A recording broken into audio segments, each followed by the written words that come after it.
is a very gorgeous shiny cover with a big raven on the front, and then inside under the dust jacket we have another shimmery purple depiction of, I guess, a raven in flight with some stars and stuff. So it's a really gorgeous book, and the sound of it, like the title and the look of it, felt quite gothic in a way, and because it was around spooky season, I thought it would be a really great book to buy, and probably one that I'm going to save until sort of October this coming year. So not one I'm going to get around to anytime soon, I don't think.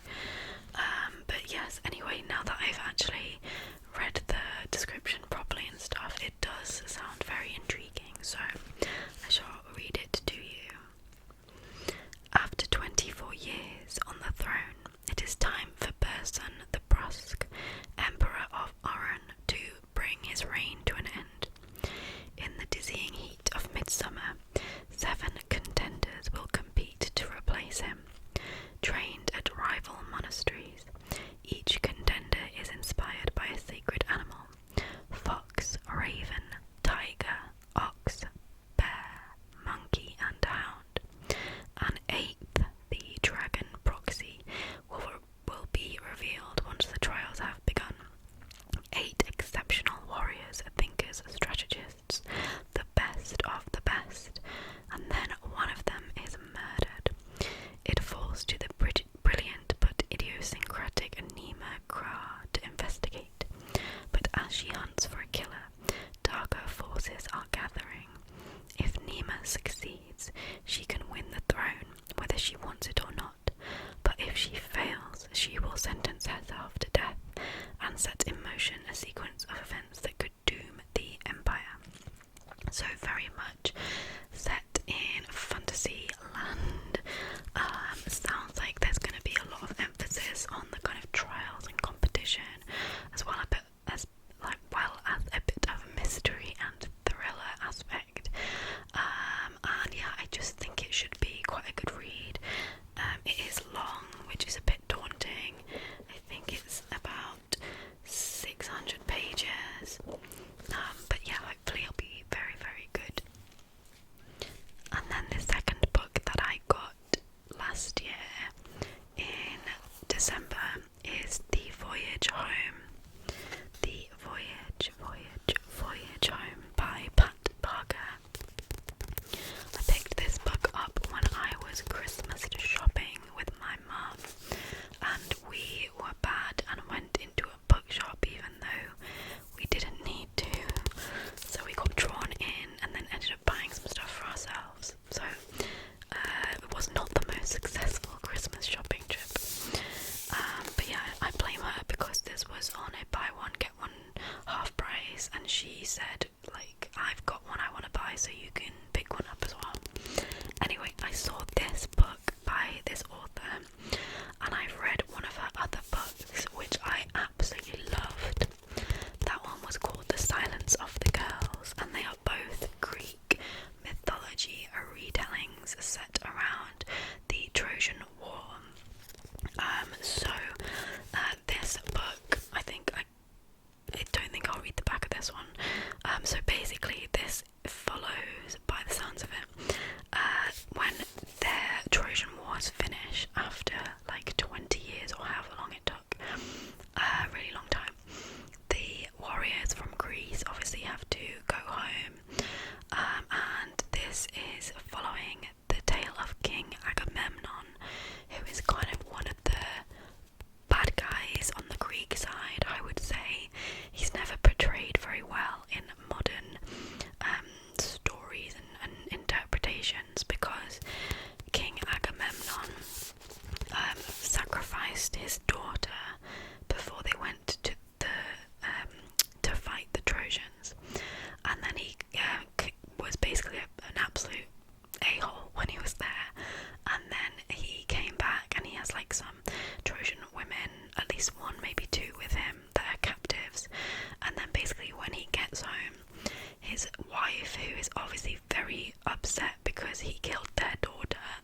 ago, in the kind of backdrop of everything, like they were not really their own protagonists. They were sort of like vessels of the male narrative, and I think she does, well, she did in the one book I read, and I think in this one she'll do a really good job of bringing those characters more to life and giving them kind of more agency and stuff. So I'm really excited to read this book. High expectations. So next up I have 3 books to show you that I was kindly gifted at Christmas. I kind of love when, you know, you're unwrapping presents and I can tell there's going to be a book based on the shape of the gift, and I am always very, very, very happy to be receiving books as gifts from people. So yeah, I got 3 this year, which I was very happy with. And given we've just talked about The Voyage Home, I may as well start with Electra by Jennifer Saint. Elektra.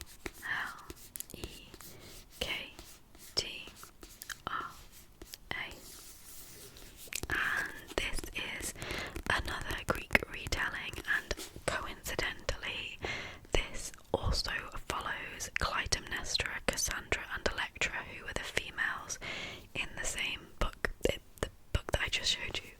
So yeah, very intrigued to kind of compare and contrast the authors and how they tell the story, the same story. I think I'll probably maybe read them not back to back, maybe in like consecutive months or maybe a couple of months apart, but I think it will be very interesting to see what the authors focus on and which women kind of come to the forefront and stuff, because Clytemnestra, typically she's the one who wants to does kill her husband basically.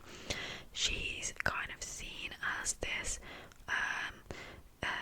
like difficult murdering woman, but obviously as discussed she has circumstances where you can kind of see why she's so pissed off at her husband. So yeah, I'm really interested. I haven't read any Jennifer Saint books before, but I know she's very popular when it comes to the Greek retellings, and I do love that genre so much. So hopefully, yeah, another good book. And also, I mean, how gorgeous is this cover with the kind of I don't know what kind of green that is. Is it a teal? Kind of an ocean, sort of a murky ocean green colour, but yeah, I love it. Beautiful. The next book I was gifted is Wide Sargasso Sea by Jean Rhys. This is actually quite thin, which was unexpected. I don't know why. But basically this is a story that feeds off the classic Jane Eyre, which is by Charlotte Bronte, and this story, because of that, there's going to be spoilers in this explanation for Jane Eyre, so if you don't want to have any Jane Eyre spoilers, then please skip ahead to the next book. But yeah, this book, I think it was written in the 60s or 70s, and I feel like it seems like it was kind of ahead of its time in some ways, but it basically deals with themes of post-colonialism and identity, I believe, and mental health. Obviously I haven't read it yet, but I think that's the kind of stuff that it deals with. So this is a story that gives, again, talking about kind of bringing women to life that haven't really been given any agency.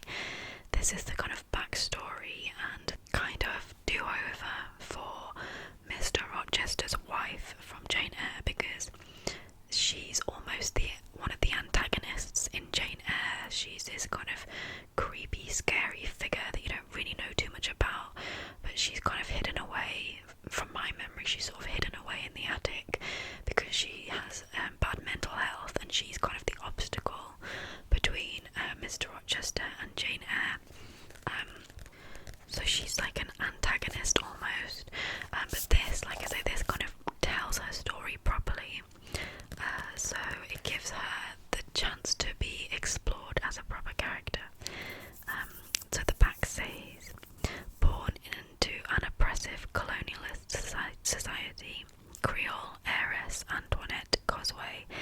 meets a young Englishman who is drawn to her innocent sensuality and beauty.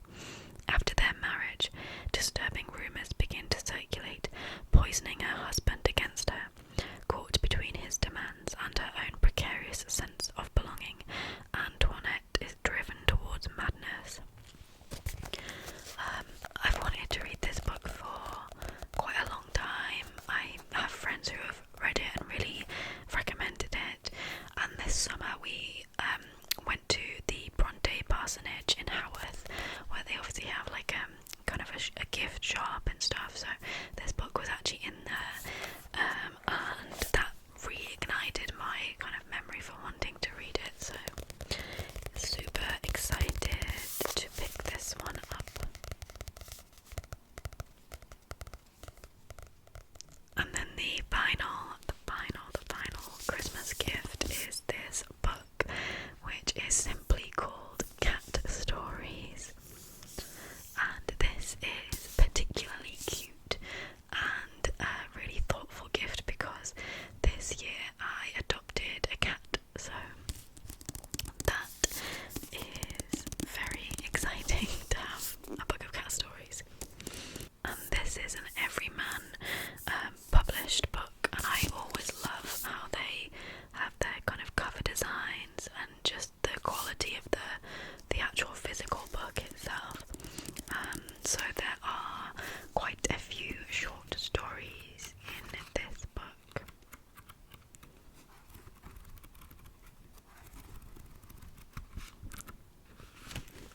They are in 3 different sections. So we have people and their cats, cats and their people, and then fanciful felines, which I guess will be kind of magical or fantasy based stories. So quite a few short stories I will probably just read every so often rather than all in one go. But I really was surprised that there are quite a few famous authors in here who have apparently written about cats.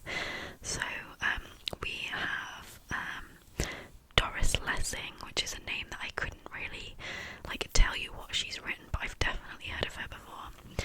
We have Saki, I hope that's how you pronounce it, who I think has written some famous kind of fables and stuff maybe. P.G. Wodehouse, who wrote the Jeeves and Wooster stories. Rudyard Kipling, who wrote the Jungle Book. Who else have we got? We've got Edgar Allan Poe, obviously Gothic, the storyteller. Neil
owners and herself strike up a long-going correspondence and basically become friends,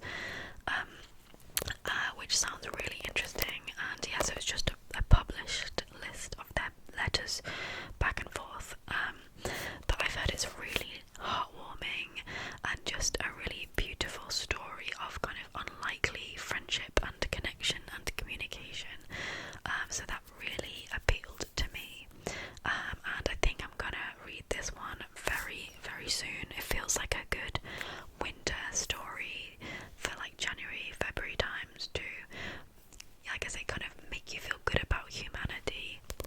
So yeah, looking forward to reading 84 Charing Cross Road. In contrast to that one, the next book is ginormous, and that is The Stand by Stephen King. Referring to my 2026 goals again, I said that I wanted to read more of Stephen King, who is, I wouldn't say he's a favourite author necessarily, but I do quite enjoy reading around his back catalogue of books. And also this is a book that's scary for me to read, that I talked about in a video, and I really want to read more of those books that are intimidating, but I still want to tackle them. And this one, I mean, it's like 1,000 and some pages. It's basically War and Peace size. But I've heard this is an amazing book, maybe one of his better ones, and it's kind of a post-apocalyptic society where the majority of humans have died out, and then there are a couple of communities and groups living together afterwards. There's actually not much written on the back, so I will read this to you. First come the days of the plague, then come the dreams, dreams that warn of the coming of the dark man, the apostate of death, his worn-down boot heels tramping the night roads, the warlord of the charnel house and prince of evil.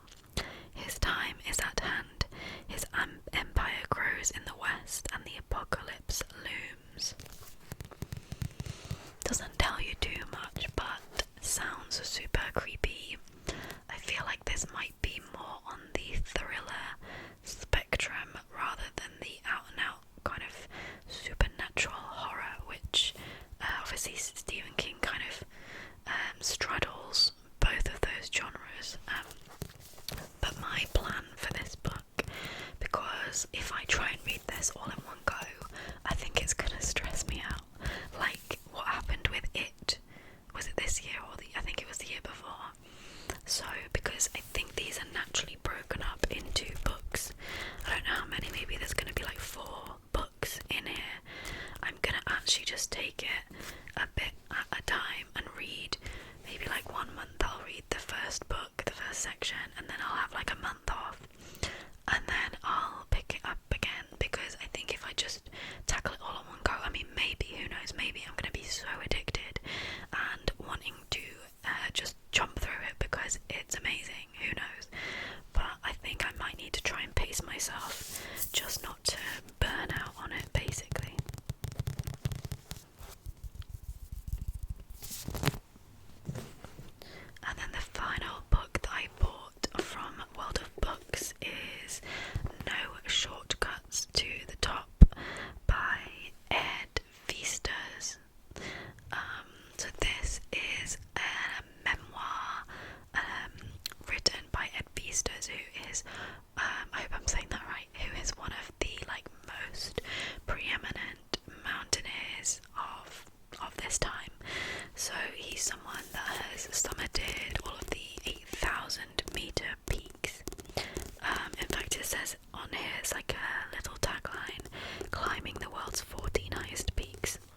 when all the kind of tragedies were happening, but he was like doing his best and trying to help out as much as he could. So he like came across really well in hearing about that.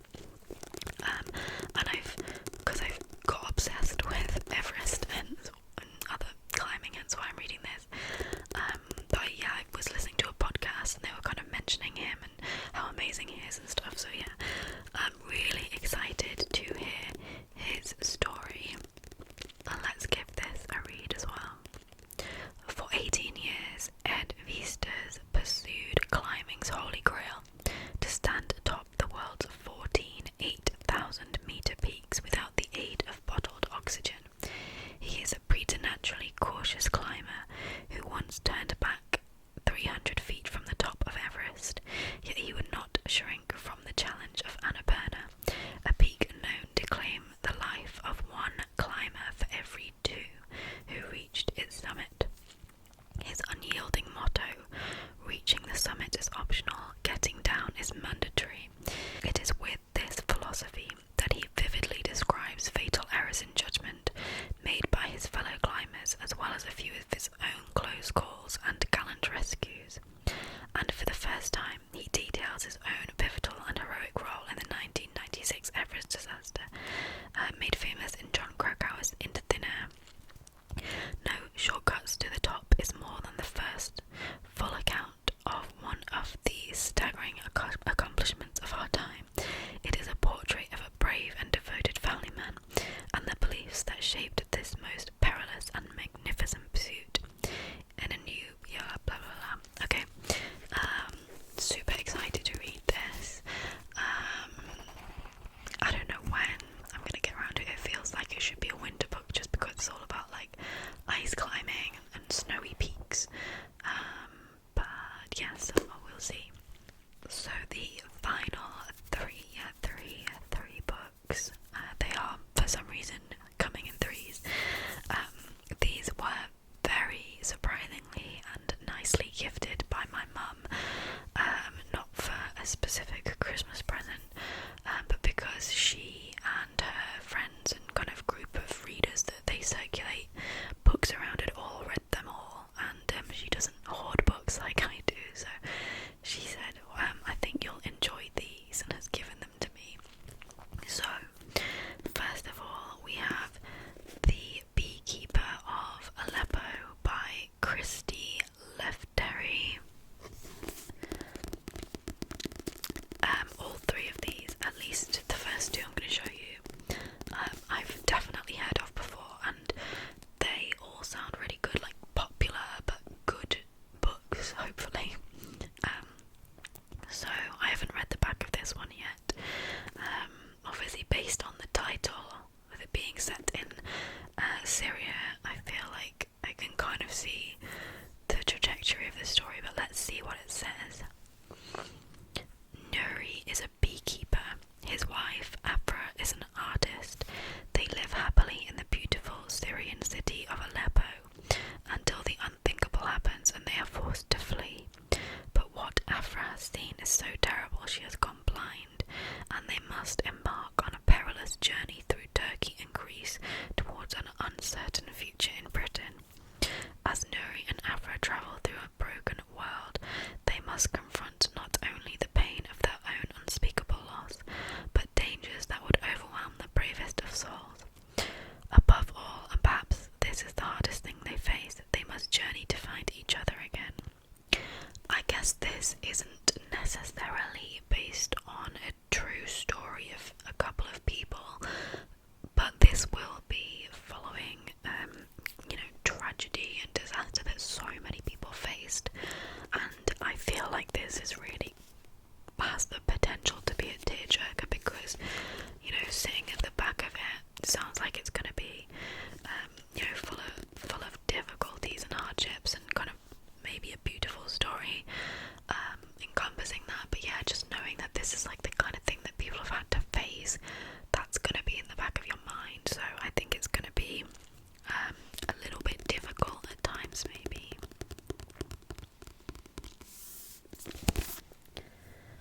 So the next book, again, I've definitely heard of this before. It's The Girl with the Loud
harsh and unforgiving father.